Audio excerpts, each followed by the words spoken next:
کہ واقعہ کربلا کا اتنا حصہ بیان کرو جتنا کسی دلیل سے ثابت ہے.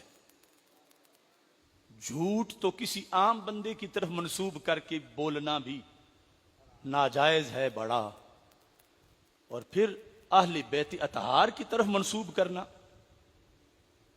یعنی آج تو معاذ اللہ وہ لفظ تو میچوں کے لیے بولا جاتا ہے، شہادت کے اس واقعہ کے مناسب نہیں، لیکن یہ جو ان لوگوں نے بنایا ہوا جس انداز میں کہ جیسے معاذ اللہ ڈائریکٹ کمنٹری کر رہے ہیں، ساتھ ساتھ کھڑے تھے، وہ کتنا بدبخت راوی تھا جو دیکھتا تو رہا مگر آگے بڑھ کے اس نے جان نہیں دی اہل بیت کے لیے.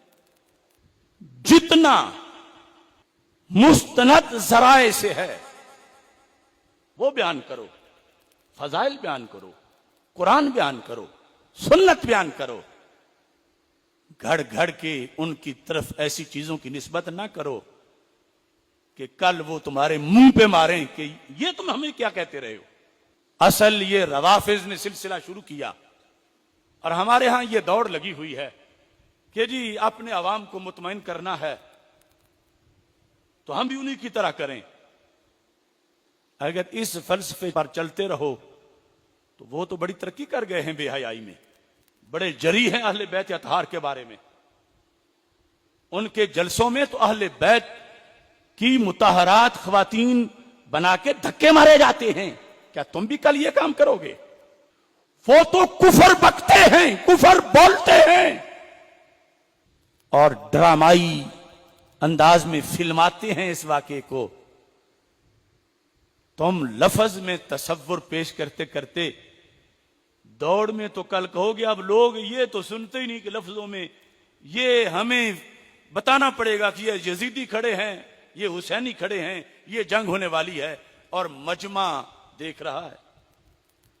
خاکم بدہن یہ نوبت آ جائے گی اگر آج سٹینڈ نہ لیا گیا. ہمارے جہاں پہلے 10,000 دشمن ہیں، 20-25,000 اور ہو جائیں گے. ہمیں اللہ نے اس قدر اطمینان دیا ہے کہ اپنی پاپولیرٹی اور مقبولیت کو بچا بچا کے رکھنے کی کوئی فکر ہی نہیں.